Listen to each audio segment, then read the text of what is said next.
일단은 물가가 상승하는 상황에서 우리가 선입선출법, 그 다음에 이동평균법, 총평균법, 후입선출법을 비교를 해볼 건데 일단 이동평균법은 계속기록법에서의 평균이고 총평균법은 실질재고 조사일 때의 평균입니다. 자, 그럴 때 기말재고 자산이 크면 이익이 큽니다. 왜? 우리가 재고에 영향을 주는 거는 여기에 미처분 이익잉여금.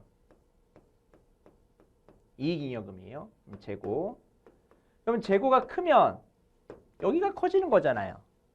그럼 이익이 커지는 거예요. 이익이 커지는 이유는 재고가 크면 원가가 작아지니까. 그러니까 기말재고가 크면 그러면 원가가 작아지니까 원가가 작아지면 이익이 커지죠. 자, 그때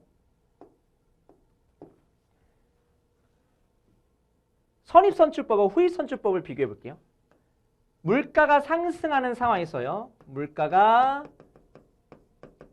상승하는 상황에서 기말에 남아있는 재고 자산을 가만히 보면 선입선출법은 언제 재고가 남아있냐면 최근에 재고가 남아있습니다. 왜? 옛날에 산 재고가 팔렸다고 가정하는 거니까 남아있는 재고는 최근 재고가 남아있죠. 그러면은 물가가 상승하는 상황에서는 물가가 높았을 때 재고가 남아있겠죠. 그럼 기말재고는 후입선출법에 비해서 선입선출법이 더 큽니다. 왜? 후입선출법은 옛날 재고, 쌀 때의 재고, 물가가 낮을 때의 재고가 남아있다고 가정하는 거니까 선입선출법이 후입선출법보다 크고 그 중간이 평균이겠죠. 자, 그런데 이동평균이 총평균법보다 기말재고 자산이 크답니다. 직관적으로 이해하기가 좀 쉽지 않으니까 우리가 아까 봤던 예제를 보고 그냥 기말재고 자산은 평균법일 때 계속기록법으로 계산한 이동평균법의 기말재고 자산이 실질재고조사법으로 계산한 평균법의 기말재고 자산보다 크구나 암기하시면 됩니다. 그런데 직관적으로 한번 보시면 이래요.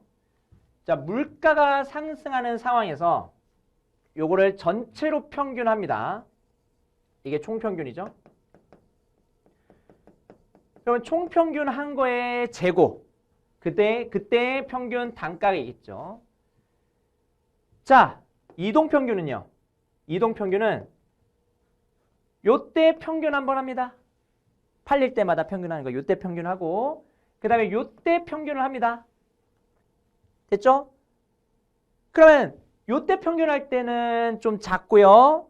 원가가 요때 평균할 때는 원가가 좀 큽니다. 자, 남아있는 재고의 평균 단가는 어느 때의 단가일까? 요때의 단가겠죠. 이게 이동평균일 때의 단가겠죠.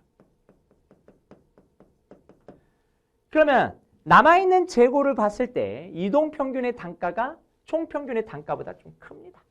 그래서 이렇게 된다 보시면 되고 그러다 보니까 매출원가는 요거의 반대가 되죠. 요거의 반대가 되고 그 다음에 매출원가는 이게 또 반대가 되는 거니까 하나만 암기하신 다음에 요거 세 개는 자연스럽게 암기가 될 겁니다. 기말재고 자산만 암기하신 다음에 매출원가 이익을 물었을 때 이렇게 반대로 생각하시면 되고요. 조심해야 될 거는 물가가 상승하는 상황에서 크게 비교가 이렇게 된다는 거예요. 그것만 조심하시면 됩니다. 됐죠? 자, 법인세는 그러면은 어떠한 영향을 주냐? 법인세는요. 회계적 이익에 따라서 세금을 내는데 이익이 많으면 세금을 많이 내죠. 근데 여러분 원가 흐름의 가정에 따라서 매입액과 매출액은 달라지지 않는다고 했습니다. 매출 원가, 그러니까 발생주의 하에서 현금 흐름과 상관없는 발생주의 하에서 회계기준 하에서의 매출 원가랑 그 다음에 발생주의 하에서의 기말재고 자산이 달라지는 거지 현금 흐름과는 무관한데 대신에 회계적 이익이 높으면 법인세를 많이 내니까 실제로 법인세는 이익이 많은 여기 선입선출법이 가장 크고요. 그러다 보니까 현금 흐름 측면에서 보면은 법인세까지 고려한다면 현금 흐름 측면에서 보면은 후입 선출법이 더 좋습니다.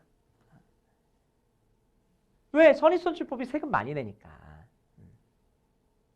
됐죠? 이렇게 크게 비교하면 됩니다. 그래서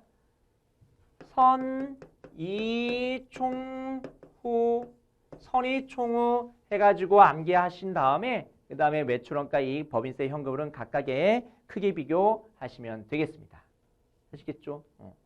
말문제로 나올 수 있는 부분이니까 보시고 그 다음에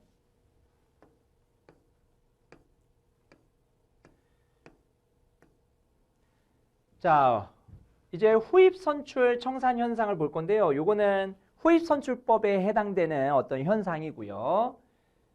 자, 원가가 계속 상승하는 상황이고요. 기말 수량이 기초 수량보다 크다면 정상적인 그런 상황이라고 얘기하는 거예요. 그때는 우리가 앞에서 배웠던 내용을 그대로 쓰시면 되는데 자, 원가가 계속 상승하는 상황에서 매입보다 판매가 많다. 그러니까 산 것보다 판매가 많아지면 재고가 줄죠. 그래서 기말 수량이 기초 수량보다 작다.